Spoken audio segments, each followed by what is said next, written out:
Hi everyone, my name is Dipalee Rathod, and today on behalf of Path to Passion TV, we will be speaking to Nitika Chopra. Nitika is the amazing founder and editor of yourbellalife.com and most recently has a talk show on Veria TV called Naturally Beautiful. Nitika, welcome. Thank you so much. Thank you for speaking to us. I'm so excited to speak to you because I follow your blog and I love everything you talk about, all the workshops that you do, and it's just really amazing. So this is a great opportunity for us to learn from you about the things that you've done in your life to overcome the struggles that you might have had and how you maintain such a positive outlook on life. Why don't we start by telling our audience a little bit about your background and the journey that you've had dealing with this health condition called psoriasis and how you've overcome it, to believe in yourself and to go after your dreams and to do what it is you really want to do in life. Sure. Yeah. Well, thank you so much for having me. I'm thrilled to be talking to your Path to Passion audience. And basically, the thing that you're talking about with the psoriasis, I got it when I was 10 years old. And most people who have psoriasis, they have it, little patches throughout their body. It's a dry, flaky skin condition. It's usually not debilitating. It's irritating, yes, but not debilitating. For me, I actually ended up getting it from the tip of my foot to the tip of my head. And so I had very little, if no, clear skin on my body. And I ended up getting psoriatic arthritis about 10 years into that diagnosis. Wow. So not only did the skin, become debilitating because it was so hard, but the bones made my life very difficult because I couldn't really walk down the stairs or open a box of cereal or just do everyday things that are super normal and we kind of take for granted. Yeah. So that was kind of, the basis of what was going on in my life, and that was really what I always say it was my biggest teacher. It was really something that I was learning through. But in terms of keeping a positive attitude, I wasn't able to just get the condition and be positive from the moment that I got it. Again, I was 10 years old. But a couple of years into the diagnosis, I really realized that I had a choice. And that choice was that I could either believe that I was such a horrible child. I was bad at math. I wasn't doing well in school. I didn't really listen to my parents as much as they wished that I did, all those kinds of things. And I could either believe that that's why this was happening to me, was like a total punishment, or I could believe that this was happening for me. And that's a huge reframe, and it's very difficult to imagine as a young child to actually get that. Mm-hmm. Yeah, it kind of was like my rock bottom, although I was only 12, but I know it's like kind of intense. But how some people might say that they hit a rock bottom with like drugs or alcohol or something like that, and they realize that like there has to be a better way. It was kind of just the same thing for me because I was so depressed and I hated myself. I just actively hated myself because of this manifestation on my body. I thought this was a representation of how horrible I am. So if I look at that every day, it was just really, really heavy. And then on top of that, as I mentioned, I wasn't doing well in school, and I wasn't really liked by many people in school. I was bullied a lot. So there was just all of this negativity coming at me all the time. Yeah. And that was just a recipe for depression and disaster, really.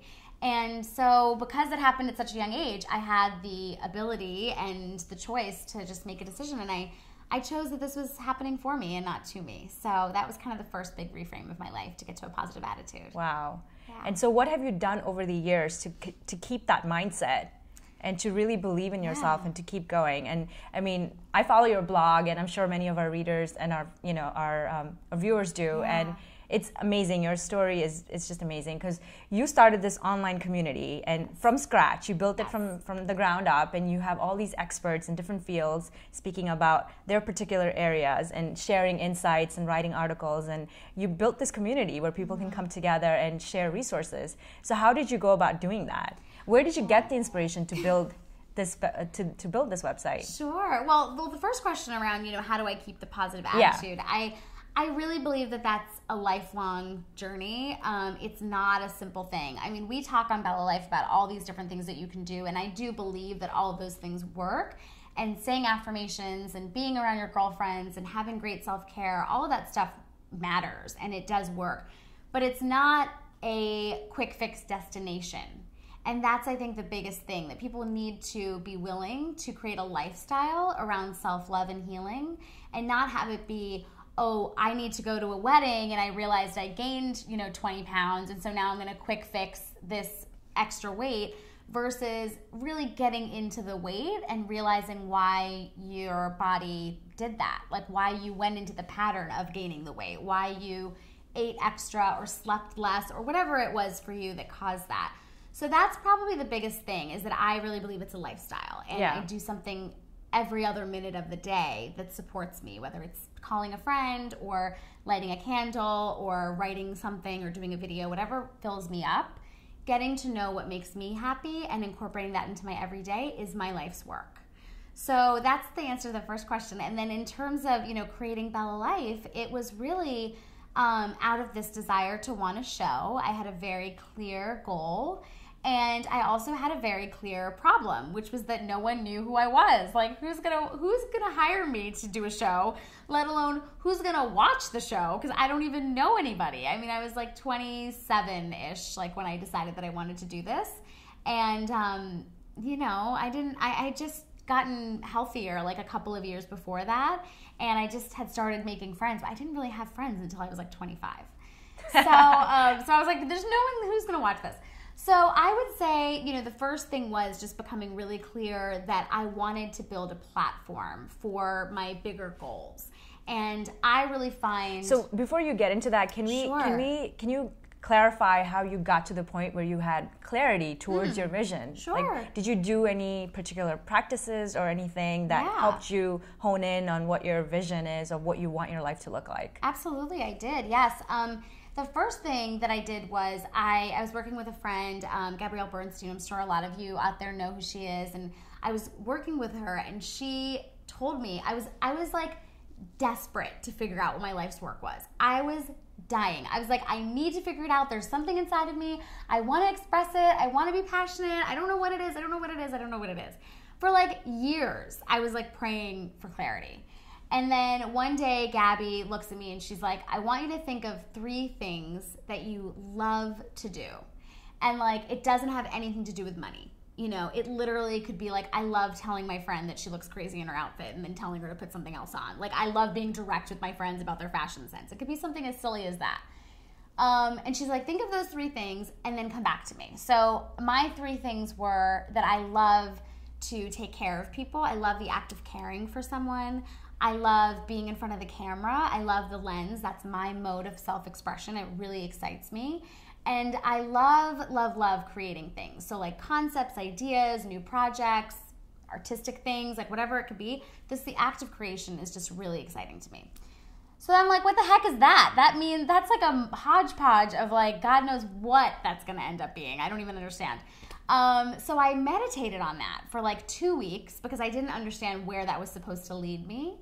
And I realized it like literally just came to me in like out of uncovering and asking and, you know, meditating and all of that consistently. It came to me that that was a talk show. Like now when I say it, it seems so obvious, but it wasn't obvious. I didn't know anybody who had a talk show. I didn't even know anybody who wanted a talk show, you know? So it wasn't an obvious stretch for me to jump there. But I saw that like I wanted to take care of my audience with all of the things that I was going to talk to them about. I wanted to be in front of the camera, and I wanted to create concepts, ideas, and stories through all the different segments I was going to do. And it was so clear. It hit me like a ton of bricks. So once I got that, I was just like, oh my God, like I need to do this. Like I need to have a talk show. Did you at any point ever feel any fear or any self-doubt? Oh my God, I still feel fear. I still feel fear and self-doubt. If anybody tells you that they don't, they're lying to you. Of course. I mean, whether it's like, you know, a fear that I'm going to talk about a new topic that, you know, my Indian parents might not be that excited about, or I'm going to write a blog post and like, I'm much more comfortable with my video skills than my writing skills. So I'm like afraid that someone's going to look at my writing and think, oh, I could have done better. I'm always afraid, but I really believe that, you know, life only gets better when you acknowledge your truth. And so my truth is usually more in the love space than the fear space. So I just try to keep following the love. That's beautiful. Yeah. And can you tell our audience about any consistent practices that you do besides meditation? Do you have any advice or any tips that you can share? I'm sure you have a huge arsenal in your toolbox because you've done a lot of work towards love and self-care. So. Yeah. I mean, I would say that the biggest thing that I do is that I make everything my own. So even with meditation, I'm not going to pretend to anybody that I sit down on my meditation pillow and like say Om for 5 hours a day or even 20 minutes every day. I do not do that. I do not do that. I have never been able to do that. I go weeks with doing it, and then I go weeks with not doing it. So the one thing I realized though is that it wasn't about looking good and saying that I meditated that mattered to me. It was about the feeling that I got when I did meditate. It opens me up in a whole new way. So I genuinely want to have that feeling in my daily life. So I try to do things like I listen to meditation music every morning. I don't necessarily always have the mental capacity to sit still. I'm a New Yorker. I can't help it. But I listen to meditation music every morning. And I listen to it all, like while I'm getting ready, while I'm making my tea, and it just quiets me enough that I can not get on the phone, not get on my email, and I just give myself like a morning sacred time. So that's one thing I do. But again, that's like making it my own. So someone else might be like, oh, you have to sit down and meditate for this amount of time a day. I'm just like, no, take your dog for a walk if that's what brings you to a place of zen and happy. Like do what it is that really gets you focused on the happy versus the anxiety and the worry. So that's one of the biggest things. And then I would say the second biggest thing for me that kind of encompasses all of it is community. I am a huge... That's very important. Now, how do you go about building a tribe and finding the people that you are attracted to the same thing and you have interesting things to talk about and you share meaning in that? Yeah. I mean, I know this is so cliche, but I am a huge believer in the "Be the change you wish to see in the world" quote by Mahatma Gandhi. Yeah, it's beautiful. I live my whole life like that. So it's like even in our families, we're both Indian. It's like even our families like don't get what we're saying or they don't understand or they don't support it. And it's not just for Indians. I mean, everybody. I hear this from so many people out there all the time. Like, I want to be this way, but I'm afraid because my families are going to think I'm weird. Just be the change. You don't have to force it down anybody's throat. So in terms of creating community, it was kind of the same thing. I had a small community before I started Bella Life that I had just started becoming friends with. They weren't really aligned with all of the things that I was doing. Not in any crazy way, but not just in a way that I didn't feel like I was home. Right. So, but instead of trying to conform to what they did to try to fit in, I noticed that I started doing that and I was not happy. So then I just decided to totally own what was true for me. Totally be the little love ball in the corner when the rest of the people are like making fun of people on the street or they're like saying negative things about the people that are in the circle or whatever. I am just like, I'm just going to be the love because that's like who I am. And it doesn't matter if people think that it's weird. So then, slowly but surely, that group started to kind of trickle off. I don't really spend as much time with them anymore. God bless them. But I just don't hang out with them as much anymore. But now I got this tribe, and it was really just from being the change. I would show up, and I would go to things. I'm in New York City, so it's a little bit easier here.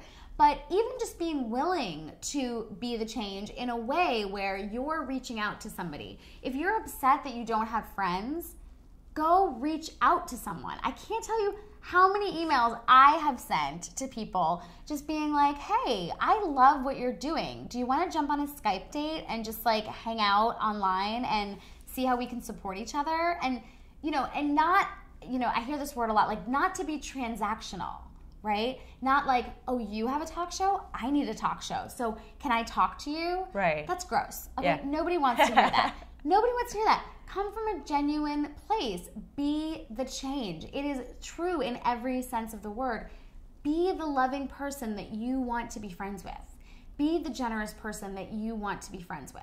And that is honestly what I think has made the biggest difference. Once I started doing that, I reach out to people all the time. And I get told that people are too busy all the time. It's not like everyone who gets an email from me, they're like, oh, finally, Nitika Chopra email. No, half people don't care, okay? Right. So it is true. But you push beyond all the negative internal self-talk and doubt. You still go for it because you put yourself out there, and whoever gets it, and they respond, and you're able to create something out of that. And that's a faith conversation too. And I'm single now, so this can go across like all platforms, right? Because I feel like I have more faith when it comes to the business conversations than I do the relationship conversations. So I'm putting myself out there in business all the time, and I'm like, just, throwing things out there, right? Just casually emailing someone, let's connect. If they say no, I really don't care.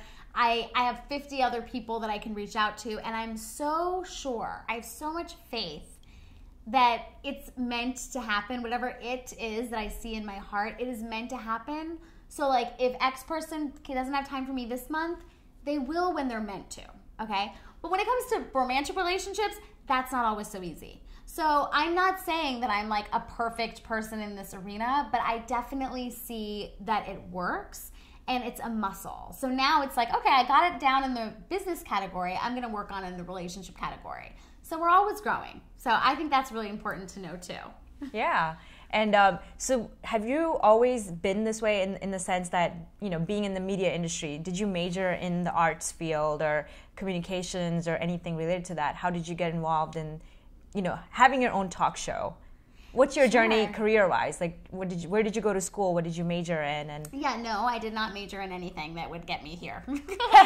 Not even close. I went to the University of Hartford for the first 2 years, and I got an associate's degree, and then I finished college in Marymount Manhattan College, and I graduated with a humanities degree. Because I really wanted to be a singer for a long time. I sang for 15 years of my life. Oh, that's amazing. Yeah, I didn't know that about you. I sang every week. I took voice lessons for 15 years, and I really wanted to be on Broadway. I really wanted to sing. And my parents were not really excited about that. So by the time I got up the courage to take classes in the arena that I really wanted to take classes in, it was kind of like I would have added so much time to school. So I just wanted to kind of get out. I was like, I do want to have a degree and I do want to say that I'm a college graduate, but I'm not getting what I need personally at the school. So I finished school, and then I really wanted to be an actress / singer. Like that's what I always wanted to be. And it was an interesting road. I did a lot of like little independent movies or commercials and things like that. It was fun. But honestly, I wasn't that good at it. I mean, not so much the singing thing. I didn't apply for singing stuff or audition for singing stuff as often. But the acting, it wasn't really me. I can't help but be myself, you know? So to try to like get paid to be someone else is just not meant for me. And I didn't really understand why at first, because I love performing and I love being in front of the lens. So it didn't make sense to me. It was actually really hard, you know, to be like, this isn't working and I don't understand why it's not working, because so many of the components felt like they were so me and I loved them so much. And then I had a really good friend who was a really successful host, and he was hosting things on MTV2 and like, you know, CBS radio and just doing like a lot of really great things. And I had never really heard of a host before. Like I didn't think of Oprah as a host. I just thought of her as Oprah, you know? So I had never really thought about that before, and I spoke to my friend, and he was telling me what he was doing, and I was just like, that sounds like what I would want to do. That sounds like me. That sounds like just getting paid to really be yourself and hone in on the things that you're passionate about in front of the camera. That is so what I want to do. So from there, I ended up, you know, I took acting classes and all of that. I still took voice lessons. I did all of that. But then my journey really became, you know, more concrete when I started coaching with Gabby, and I started to really get, you know, to work on the inside stuff. So that's not really a traditional journey, but that's kind of what happened. Yeah, it's wonderful, and you're making it happen. You made it work, so that's all that matters. Now, what do you say to people like, okay, well, I'm not really sure about what I want to do. Does everyone have a calling in life? How do you find what it is that you are meant to do? How do you hone in on your passions in life? What do you say to people about that? You know, it's hard because I know that not everybody feels that they have a calling in life. And I know that some people's callings are going to be different. Like not every calling is meant to make you millions of dollars. Some callings are, you're meant to be the mother of children that are meant to change the world. And that's a really big deal. Yeah. I don't know that I could be that woman. So I bow down to women who like, that's their calling. And that's enough. You know, you don't have to have a calling that has some sort of degree or whatever attached to it. But I do believe that we all have a calling. I really do believe that. So for people who are totally not in tune with that, I would say to start with just having purpose in your everyday activities. So if you are a mom, or even if you're younger and you're a daughter and you're just like living at home still and you're going to school, like live through school, live through your relationships like they are enriching your life, and like that is the purpose of you being here right now. So I think starting there would be really great, just to be really grateful for everything that you have in this moment. If people are struggling and they really know that they have a calling, like you have that feeling, but you just don't know what it is, I would say that's where I was before I started Bella Life. And I did that exercise of trying, 2 or 3 things that like I do all the time. And what are those things? And I would say that is like a huge, great place to start. And again, I meditated on it for weeks. I didn't just, push myself to be like, what's wrong with you? You should know this already. Like, no, give yourself some room and be really honest. And there's this feeling, I call it like the click, click, click. Like it's like this click, click, click, like inside of you, where all of a sudden you'll feel, and like everything just on the inside, like there's no, off-center feeling. Sometimes you get a thought and you're like, oh, that feels really cool, but there's still a little something that's not quite right. You don't know what it is. A lot of people just ignore that. And they just say, oh, it's fine, I'll figure it out. It's probably not fine, and you would save yourself so much time and stress if you just let yourself wait till you get to the click, click, click, till everything like totally lines up within you. And that's really what I think about following your passions and figuring that out. Just be patient. Yeah, and would you say that for someone who has a 9-to-5 job or a corporate job or something stable that they're doing, yet they have some crazy idea that they want to try. Mm-hmm. There's a lot of fear about, oh my God, can I handle it? Can I quit my job and then go for this? Or, how do you go about doing something like that? Because it's very difficult when you're starting out in something new to actually make a living at it and to be able to support yourself. Such a good question. I'm really glad you asked that question, actually, because it's something I'm very passionate about. And, I didn't quit my day job until I got a talk show. So I started Bella Life. I would really say I started it in 2009, although it didn't become live till 2010. But I did a lot of research and I was creating before it actually became live. And I've been working in real estate from 2009 to 2013, to the beginning of 2013. January 7th was my last day. And I worked 5 days a week, 10 to 6 every one of those days, and then every day that I didn't have to work, I was working on Bella Life from morning to night. I would wake up before work and edit videos, send out my newsletter. I would work during work. I'm not going to lie. I was totally working on my business. And after work, I would go to events. But that's when you know that you really enjoy doing that stuff. That's your passion. Because you're going to do it even if you didn't get paid to do it. Exactly. And so my whole thing is, and I speak about this a lot, like I have actual financial needs, right? Because we talked about me dealing with health stuff. My health insurance is very expensive every month. My medicine is $2,000 a month. Wow. So if I don't have a high health insurance, it's just a mess, okay? So I need to have health insurance. I need to eat. I want to live a certain lifestyle. I don't need to buy Gucci and Prada every day, but I want to feel like I can go to a movie with a friend if I want to. There's so many events all the time that I don't have to say no to events because I can't afford them. Those kinds of simple things, nothing too crazy. So keeping that in mind, it is my responsibility to make sure that I have all of that. It is no one else's responsibility. It's no one else's problem but mine. That's huge that you get that and you take the ownership and take the responsibility to go for what it is that you want and work for it, Absolutely. Yeah. And so I didn't quit my job. I didn't say, oh, I'm going to start this online magazine and I'm going to get a talk show and everyone's just going to, be my client and it's going to be great because I'm a certified professional life coach too. So I know that that's a huge part of people who are constantly trying to work on a coaching business. I have so many friends. I had one friend, she's amazing. She was working in this amazing PR company and she really thought, because she was doing so well, that she could create her own PR company and do her own business. She was so depressed within 3 weeks of starting that company. I mean, she didn't have any safety net. She didn't have any kind of, structure. She didn't build gradually. She just threw herself into this pit of whatever. I mean, it was just a mess. And so many people I know do that. And so that's something that I am personally very passionate about, not doing that. Like taking the time to really be, intentional about what your needs are and how that actually is going to look. So if your needs are, I need $5,000 a month to live, don't like pretend that you're going to get 3 clients next week and it's all going to be fine. Like you need to be a little bit aware about what's really happening. And that is going to be, having that honest conversation with yourself is going to be so helpful. So I don't think that you shouldn't believe that you can, have a show or have a great practice. Absolutely. That's exactly what I did. I didn't give up on my dreams, but I coupled my dreams with a really solid knowing that I also needed to be responsible for my finances.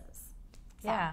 And along with that, it's very key to be able to run everything so successfully to have really great time management and organizational skills. Yeah. So I would love to know what it is that you do to keep grounded and to make sure everything is flowing, because you can really sometimes get carried away when you have a lot of events or a lot of different things that are going on. You book clients and you have workshops that you're doing, and how do you stay on top of it all? What are some of the things that you do that help you manage everything successfully? I, again, call on community. I think calling on community is the best thing that you can do. So sometimes you might not live close to a friend that can understand this, but you can certainly find somebody online, even if you email them and just say, hey, I'm really struggling with finishing these 3 things this week. Can we support each other and hold each other accountable? I will text you as soon as the first thing is done. Something like that. I really think just kind of tag teaming and not thinking that you have to do everything yourself. You don't have to do everything yourself. You just have to know what there is to do. You just have to be present enough to acknowledge what you need to get done and then ask for help. Yeah. So that's probably one of my biggest things is calling on community when it's really a struggle. So this was wonderful. Thank you so much for taking the time to speak to our audience. Sure. You're amazing. You amazing. do inspiring things and keep continuing to do all the things that you do. Thank you. So thank you so much for taking the time. You did a great job. It was such a great time talking to you. Honestly, thank you. It was a great time speaking to you as well. Thank you.